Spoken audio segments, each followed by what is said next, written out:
Good morning students, my name is Nikhil Kumar. You all are fine boys and girls. तो I hope आप लोग अच्छे होंगे। तो हम लोग क्लास 10th का मैथ स्टार्ट कर दिए थे। तो आइए आज हम लोग नए चैप्टर को स्टार्ट करते हैं, निर्देशांक ज्यामिति। ये बहुत ही छोटा चैप्टर है और बहुत ही इंटरेस्टिंग चैप्टर है। इससे बोर्ड एग्जाम में काफ़ी क्वेश्चन अराइज कर देता है। तो आइए हम लोग आज इसी चैप्टर को समझते हैं। इसमें पहले हम लोग इम्पोर्टेंट बात को जानेंगे और इम्पोर्टेंट फार्मूला को जानेंगे, फिर क्वेश्चन को करेंगे। तो आइए हम लोग आज समझते हैं। तो देखिए, आपका निर्देशांक ज्यामिति, coordinate geometry, class 10th, subject math. ठीक है। तो कोऑर्डिनेट ज्योमेट्री को जानने से पहले आपको जानना होगा क्रमित योग। क्रमित योग, योग, ऑर्डर पेयर,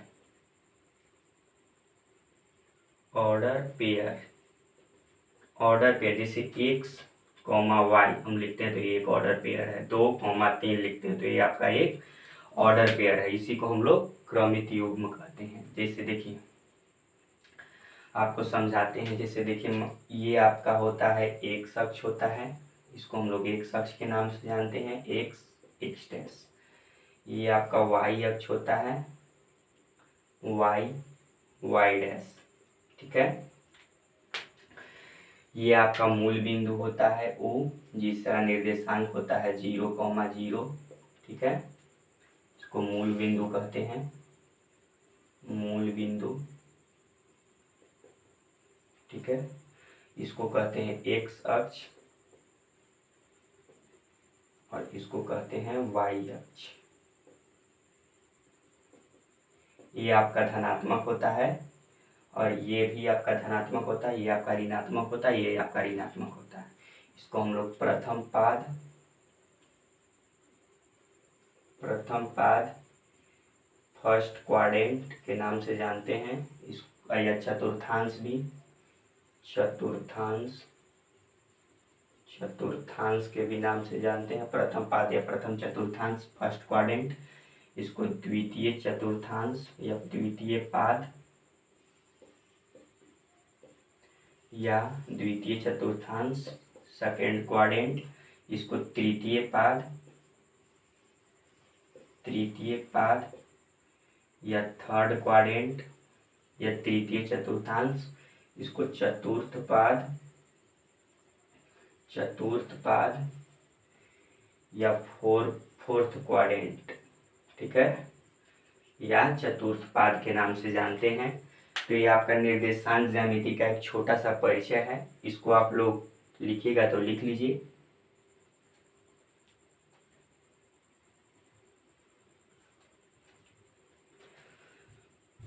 तो आई होप आप लोग लिख लिए होंगे। तो देखिए, हम लोग आगे बढ़ते हैं।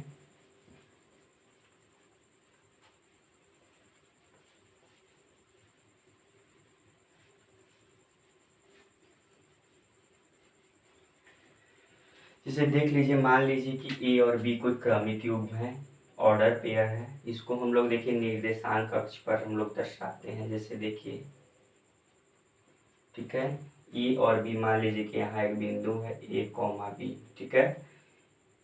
वाई अक्ष से दूरी जो होती है आपका एक्स निर्देशांक होता है, ए हो जाएगा आपका दूरी। और जो एक्स अक्ष की दूरी होती है आपका वाई निर्देशांक होता है, यानी ये आपका बी हो जाएगा। ये एक आयत हो गया, यानी ए तो है तो ये भी ए होगा, ये है तो ये भी बी होगा, बी है तो बी होगा। ठीक है। तो देखिए, ये एक आयत हो गया, यानी देखिए अगर वाई अक्ष से, ठीक है, वाई अक्ष से दूरी, माने वाई अक्ष से दूरी आपका एक्स निर्देशांक। ठीक है, वाई अक्ष से दूरी आपका एक्स निर्देशांक। जैसे ये देखिए एक्स निर्देशांक और एक्स अक्ष से दूरी आपका वाई निर्देशांक। ठीक है, इसको इसे लिख सकते हैं, एक्स अक्ष से दूरी को, या ऐसे लिखिए, वाई अक्ष से दूरी को, वाई अक्ष से दूरी को हम लोग क्या कहते हैं, एक्स निर्देशांक, एक्स निर्देशांक, या इसको भुज भी कहते हैं, भुज, भुज कहते हैं। ठीक है। और एक्स अक्ष से दूरी, एक्स अक्ष से दूरी आपका क्या कहलाएगा, वाई निर्देशांक, वाई निर्देशांक। इसको आपको याद रखना है। वाई अक्ष से दूरी आपका एक्स निर्देशांक या भुज, और एक्स अक्ष से दूरी आपका वाई निर्देशांक या कोटि या कोटि कहते हैं, ठीक है। और एक्स अक्ष के अगर निर्देशांक की बात करें तो एक्स अक्ष के निर्देशांक को हम लोग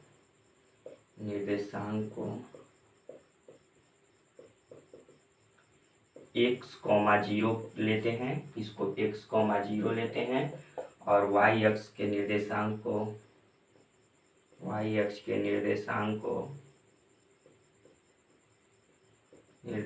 को जीरो कॉमा वाई लेते हैं। इसको भी आपको याद कर लेना है, इसको जीरो कॉमा वाई और इसको एक्स कॉमा जीरो लेते हैं। यानी एक्स अक्ष के अगर निर्देशांक की बात करें तो एक्स कॉमा जीरो, वाई अक्ष के निर्देशांक की बात करें तो वाई जीरो कॉमा वाई, और मूल बिंदु का निर्देशांक आपको पता है 0 0, इसको ओ से डिनोट करते हैं। तो इसको भी आप लोग लिख लीजिए, तो हम लोग आगे बढ़ेंगे इसी टॉपिक की ओर लेकर।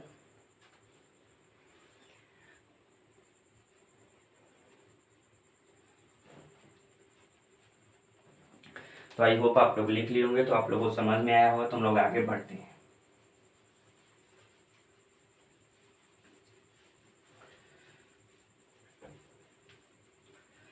आपको बता दिए हम बता दिए कि आपको पता चल गया होगा कि एक्स अक्ष क्या है, वाई अक्ष क्या है, एक्स निर्देशांक, भुज, कोटि के बारे में बता दिए। अब हम लोग इसमें दो फार्मूला को पढ़ेंगे जो एक्सरसाइज में यूज होने वाले हैं। दो बिंदु के बीच दूरी को निकालना, इसी को हम लोग इस चैप्टर में मूल रूप से पढ़ने वाले हैं। दो बिंदुओं के बीच की दूरी निकालना, यानी दूरी सूत्र, डिस्टेंस फार्मूला।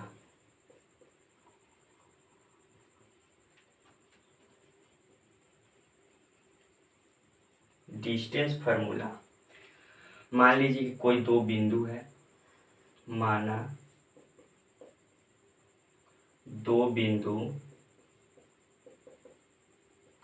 P तथा Q है, ठीक है। मान लीजिए कि दो बिंदु P है, एक बिंदु P है, एक बिंदु Q है, ठीक है।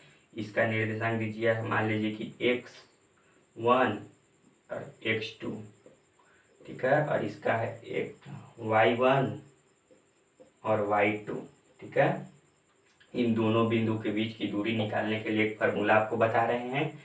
इसका दूरी होता है √x2 माइनस x1 का होल स्क्वायर जोड़ y2 माइनस y1 का होल स्क्वायर। ये आपका दूरी सूत्र है, ये बहुत ही इम्पोर्टेंट है, इस एक्सरसाइज में आपको यूज होने वाला है। अगर दो बिंदु के बीच की दूरी अगर निकालना रहेगा तो x2 minus x1 minus x1 और y2 माइनस y1 का होल स्क्वायर, ठीक है। तो ये आपका दूरी सूत्र, जैसे एग्जाम्पल के तौर पर आपको बता देते हैं। मान लीजिए कि P की दूरी है 2,1 या 3,1 और Q की दूरी है मान लीजिए कि 2,1। इन दोनों के बीच की अगर दूरी फाइंड करना है तो इसको x1 y1 और x2 y2, ठीक है। सॉरी, यहाँ पे हम एक मिस्टेक कर दिए थे, x1 y1 होगा और x2 y2 होगा, ठीक है। तो इसको हम लोग मान लेंगे।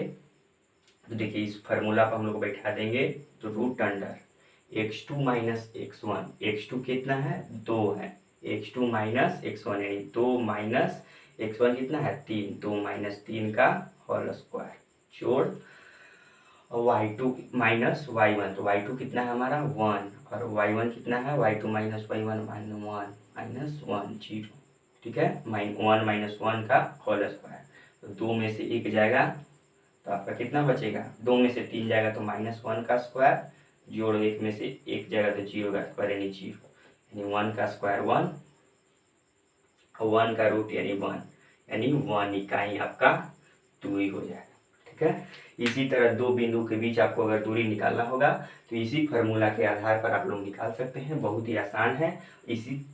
इसी फार्मूला के आधार पर हम लोग एक्सरसाइज में भी क्वेश्चन को सॉल्व करेंगे, बहुत ही इजी क्वेश्चन आपको एक्सरसाइज में मिलेगा। यही फार्मूला, अगर दो बिंदु रहेगा P x1 y1 x2y2, तो आपका दो बिंदु के बीच यानी PQ बराबर आपका दूरी हो जाएगा x2 - x1 का होल स्क्वायर जोड़ y2 - y1 का होल स्क्वायर। तो इसको भी आप लोग लिख लीजिए।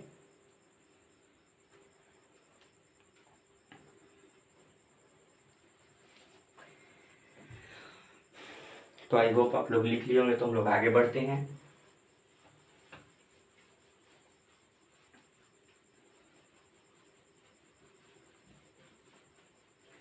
अब हम लोग एक और इसमें तो मूल बिंदु से दूरी, ठीक है, माना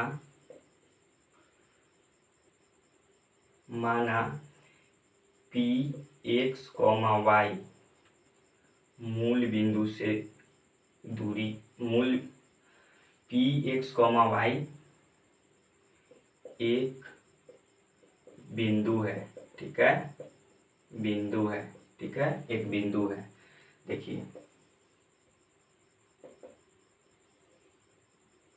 मान लीजिए कि एक बिंदु है Px, y, ये आपका x डैश y डैश, ठीक है, ये आपका मूल बिंदु है। तो इसका निर्देशांक आपका 0 0 होता है, आपको पता है, ठीक है। यहाँ इस मूल बिंदु से दूरी है, ठीक है, एक Px बिंदु है जो मूल बिंदु से इसकी दूरी निकालना है। जैसे देखिए यहाँ कोई बिंदु है, इसका दूरी हमको मूल बिंदु से निकालना है, ये वो है अगर। तो इसमें हम दो तरीका से इसमें हम लोग दूरी निकाल सकते हैं। अगर किसी भी बिंदु दिया हुआ मूल बिंदु से दूरी निकालना होगा तो दो विधि से हम लोग कर सकते हैं। यहाँ एक लंब खींच देते हैं, ठीक है, इसका नाम Q दे देते हैं, ठीक है। Pxy है, तो देखिए Pxy है तो ये आपका x हो जाएगा और ये आपका y हो जाएगा। तो एक हम लोग पाइथागोरस के प्रमेय के आधार पर निकाल सकते हैं। OP अगर निकालना है, OP बराबर तो यानी OP का स्क्वायर क्या होता है, OP का स्क्वायर, या OP बराबर भी लिख सकते हैं, तो रूट अंडर OP का स्क्वायर क्या होता है, OP का स्क्वायर हो जाएगा आपका P का स्क्वायर, यदि x का स्क्वायर यानी OQ का स्क्वायर,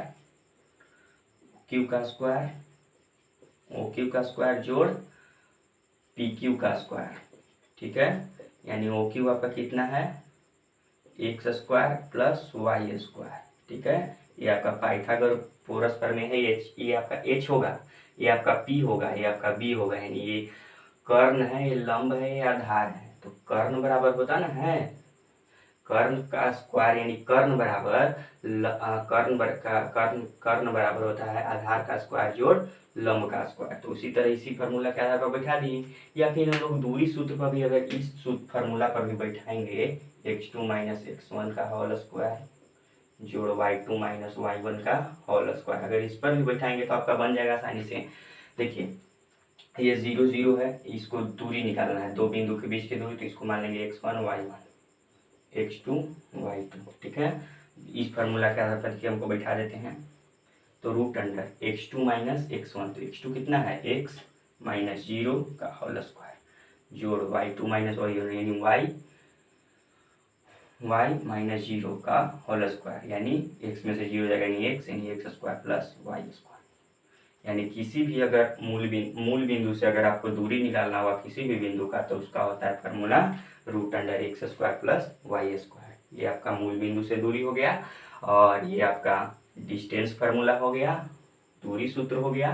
तो यही एक्सरसाइज में यही दो फार्मूले आपको बहुत ज़्यादा यूज में आने वाले हैं, तो इसको आप लोग लिख लीजिए। तो हम लोग कुछ और बेसिक चीज़ है उसको समझ लेंगे, तो फिर हम लोग आगे बढ़ेंगे। तो आई होप आप लोग लिख लिए होंगे उसको। देखिए इसमें भी और एक छोटे छोटे कुछ पॉइंट्स बचे हैं, तो इसको भी आप लोग समझा देते हैं। जैसे आपको समझा देते हैं, जैसे कि समबाहु त्रिभुज है, अगर समबाहु त्रिभुज की हमको बात करना होगा, इसमें क्वेश्चन में अगर आ जाएगा, तो देखिए समबाहु त्रिभुज ही है, तो ये आपका ABC एक समबाहु त्रिभुज है। समबाहु त्रिभुज की तीनों भुजाएं आपस में बराबर होती हैं, यानी AB is equal to BC is equal to AC। तो हमको दूरी निकालना होगा, तो AB फाइंड करेंगे, फिर BC फाइंड करेंगे, फिर AC फाइंड करेंगे। ऐसे ही मैंने अगर समबाहु त्रिभुज को दिखाना होगा आपको, एक छोटा सा इंट्रोडक्शन ये सब त्रिभुज ट्रेंगल के बारे में आपको समझ लेना है, तो आपको एक्सरसाइज के क्वेश्चन बनाने में आसानी होगा। और एक देखिए समद्विबाहु त्रिभुज, इसका दो भुज आपस में बराबर होता है, यानी AB बराबर AC, ठीक है। वर्ग है, तो वर्ग आपका ए बी सी डी एक वर्ग है। तो देखिए ए बी बराबर बी सी और ए बी बराबर बी सी बराबर सी डी बराबर ए डी, इसका चारों भुजा आपस में बराबर होता है, समान होता है, और विकर्ण भी आपस में समान होगा, तो ये वर्ग होता है। ठीक है। आयत की बात करें तो आयत में भी ए बी सी डी, देखिए एक आयत है आपका, तो ए बी बराबर होता है डी सी की, और ए डी माने इसकी भी इधर ये भुजा और ये भुजा बराबर, और ये भुजा बराबर। ठीक है। और इसका विकर्ण भी आपस में बराबर होता है, यानी सी बराबर बी डी। समांतर चतुर्भुज की अगर बात करें तो ए बी सी डी एक समांतर चतुर्भुज है। तो इसमें देखिए ए बी बराबर डी सी, ये भुजा और ये भुजा बराबर, ये भुजा, बट इसका विकर्ण बराबर नहीं होता है। ठीक है। और एक सम चतुर्भुज है, देखिए इसमें भी चारों भुजा आपस में बराबर होता है, ए बी बराबर बी सी बराबर सी डी बराबर ए डी। ठीक है। बट इसमें विकर्ण बराबर नहीं होता है, ये सी बराबर नहीं है बी डी के, विकर्ण बराबर नहीं होता। तो ये 6 आपको बता दिए त्रिभुज है, आपको एक्सरसाइज में यूज आने वाले हैं, तो इसको आप लोग लिख लीजिएगा, आपको एक्सरसाइज के क्वेश्चन बनाने में आसानी होगा, तो इसको आप लोग लिखिए।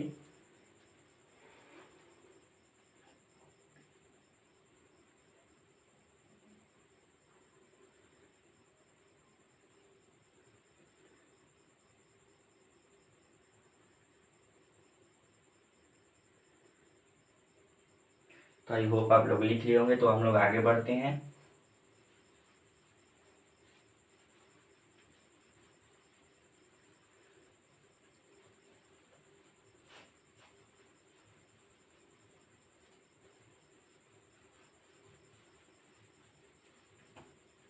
इसमें अब हमको 2 पॉइंट जानना है। पहला जानना है समदूरस्थ